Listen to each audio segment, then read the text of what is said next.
turiu printscreenus, jeigu manęs paprašo klientai, kad pateikčiau, šiaip pateikiu laiko ataskaitą, kiek ten laiko užtrukau prie projekto, bet taip tai matosi, kalbas tvarkiau ir šičia kliento pastabas atsiunčia PDF-ų, kas kur kaip, tai labai patogus buvo tarpusavio bendravimas, tai norėčiau, kad visi taip būtų,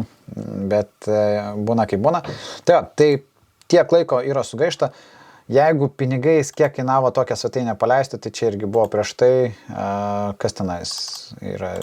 palyginus taip, pradžiai gal klientų biudžetas buvo 600 eurų, bet irgi kodėl valandinis, nes už 600 eurų fiziškai nebūtume padarę šito kartu, nes laikas, kiek visko prie ko buvo sugaišta, plus neaiškos kategorijos, dar tokie dalykai,